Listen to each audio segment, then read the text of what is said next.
this haircut happened and it all kind of fell into place. And then I realised the other day, like, I haven't come out to anyone in ages, like, the haircut does it all. I had a friend call me spaghetti once because I was straight until wet. And that I'm like some like cool accessory for straight women.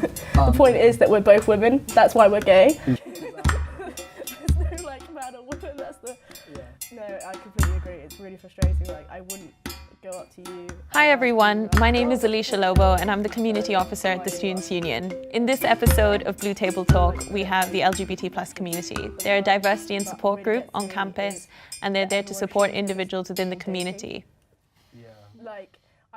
Thank you so much for coming. Thank you for being here. So just to kind of begin, would you guys like to share just what it is to be your respective different sexualities and what it's been like, just kind of your journey and your story?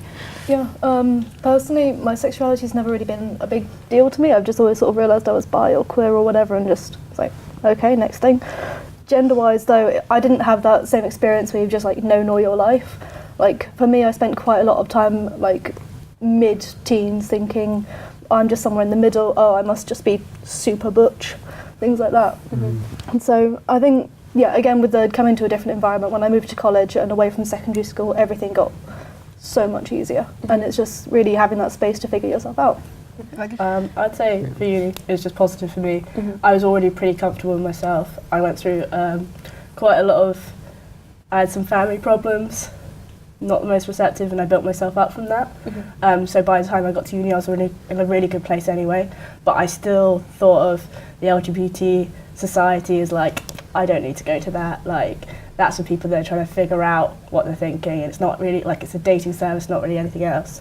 And then my course mate convinced me to go after a seminar, and I'm so glad she did, because it made me realise that being LGBT and talking to other LGBT people isn't necessarily like, I'm going to go try and flirt with you.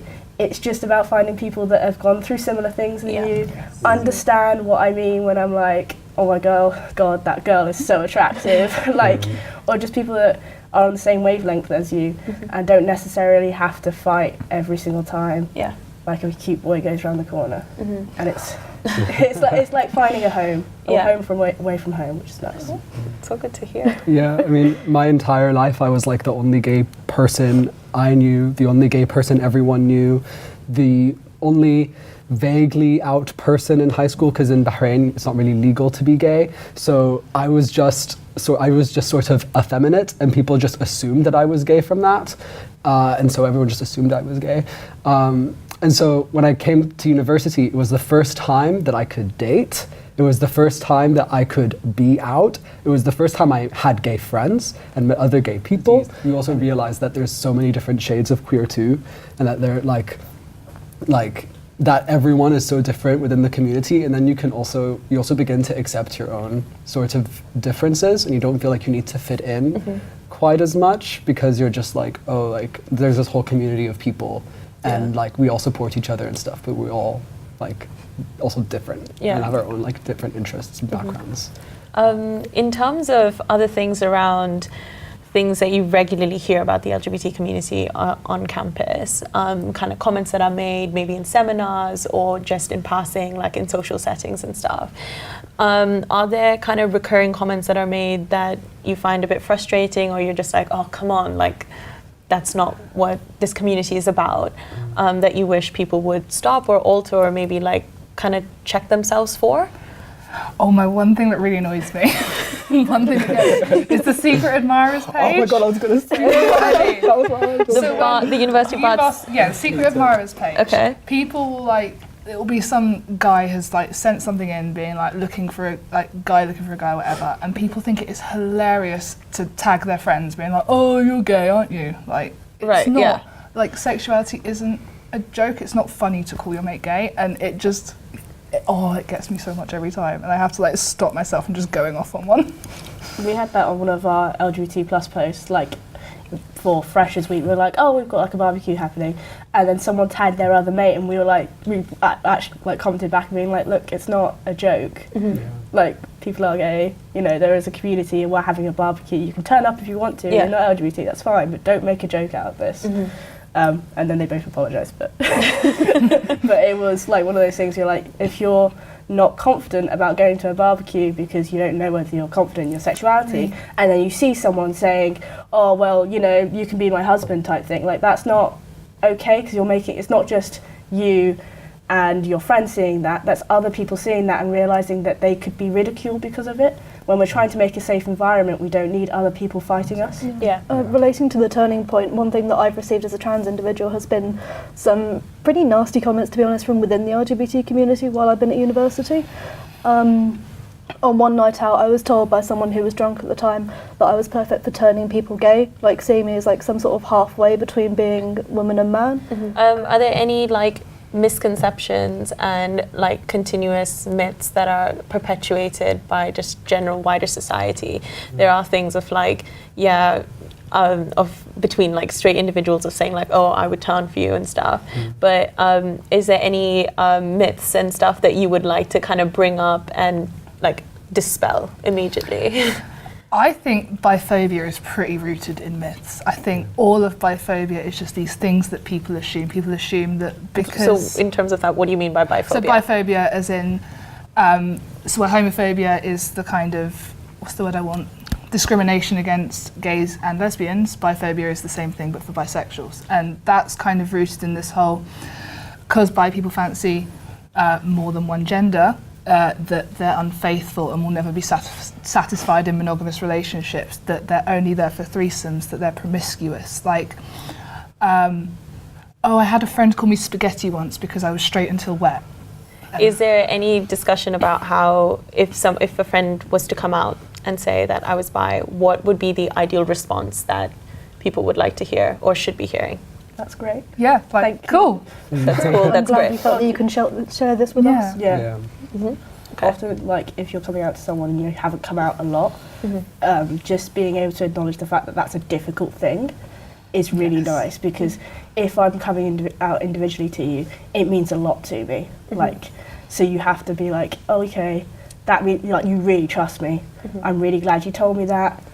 That's great. Good job. It's also really annoying when, I don't know if this happens to a lot of other people who aren't gay men, but like the commodification of gay men.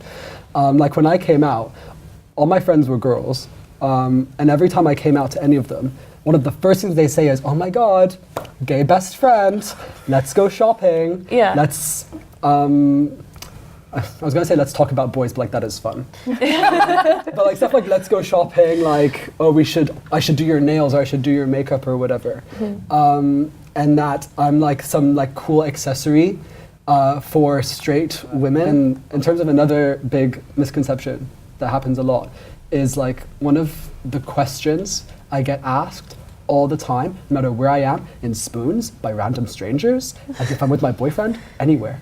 They'll be like, who's the man and who's the woman? And then they think because they can ask that, they can start asking really intense sexual questions like who is on the top and who's on the bottom, as in like who's the penetrative and who's the receiving partner in sex. Which is so like, one, I don't think any relationship has such a binary like role as that. Like, gender dynamics in relationships aren't as simple as like there's one person that's much more masculine or feminine than the other. I think me and my boyfriend, like there are masculine and feminine elements to both of us. And then also like this whole thing like who's on the top and who's on the bottom. One, I wouldn't go up to you and ask like a straight man, do you enjoy getting pegged by your girlfriend? What do you and your girlfriend enjoy doing in bed? And stuff like that. It's a very intrusive question. And also it's very simplistic because often like people's sexual lives are very fluid and you do loads of different things. And to build off that, the whole thing about if you know like a gay person, then suddenly trying to set them up with every other gay person as though you're automatically going to be attracted to every gay person. My first boyfriend was because a friend was like, oh, there's this other gay person I know. You guys would work well together. We did not. But at the time, You both I liked was very men, naive. so. Exactly, but it sort of forces you to do that because then you're like, oh, especially if you're insecure, you're not sure about your sexuality. You're like, oh, guess I have to settle for any random gay person because like, that's how it works now. Yeah. A lot of stuff about like getting the surgery or whatever. Like you get a lot of assumptions that if you're a trans person, you're automatically going to do as much as you can to appear cis. And that's not the way we work. We don't all want to be cis. We don't all want to look cis. There's some people who can't get medical like intervention. There's some people who can't have surgery at all. Some people are just allergic to or just unable to take for other reasons like autoimmune deficiencies and things, like being able to go on estrogen or testosterone. So there's a lot of assumptions that trans people will want to pass as much as possible, and that's no, you get a lot of invasive questions. I think that's the theme of this. If you wouldn't ask someone who's cisgendered these questions, don't ask people from the LGBT community. And I remember there was this one housemate who loved to pieces, but she was very religious. She came from a very conservative background. She was quite well off, but like, you know, the typical, I was like very wary. I was like, I don't want to be too friendly around her in case she thinks she's getting the wrong idea. Like, she wasn't that well read up on the LGBT community, and I was a bit scared. And I remember it was the Wednesday night of Freshers Week, and it was the UV night, and she was like, oh, okay, I really want a handprint on me. I was like, okay, that's fine. So I put UV paint on my hand. I was like, do you want it on your arm? She's like, no, I want it on my jeans. And I was like, okay, perfectly fine. Do you want it on your leg? She's like, no, I want it on my ass. And I was like, oh, are you sure? Are you asking me? I was like, I can go get another one of our housemates, it's fine. Like, and she was like, no, Katie, I want you to do it. I want you to put UV paint on my ass. And I've never felt so touched. I felt so accepted in that moment that I was like, oh, she feels comfortable with me touching up her bottom. I want to make it clear that as LGBTQ plus individuals, it's not our job to answer all these questions. It's not our job to be like a walking library for every cis-het person who's curious. So a lot of the time I will try and refer people onto like Stonewall websites. Just Google, to be honest. I just wanted to kind of touch on something for trans individuals of when people talk to trans friends and then they make mistakes with pronouns. How do you approach that respectfully and effectively? It's not the end of the world. Like, we used to get misgendered occasionally. That's just sort of part and parcel of it. I'd say the best way to go about it is just apologise, carry on. Apologise, correct yourself. Yeah, you don't need to make a big fuss about it. Don't go, oh God, I'm so sorry, all out loud. Just immediately correct your mistake, carry on. If you do really feel bad, then maybe later on go and talk to them privately, but otherwise just, it's not the end of the world. It's not the end of the world.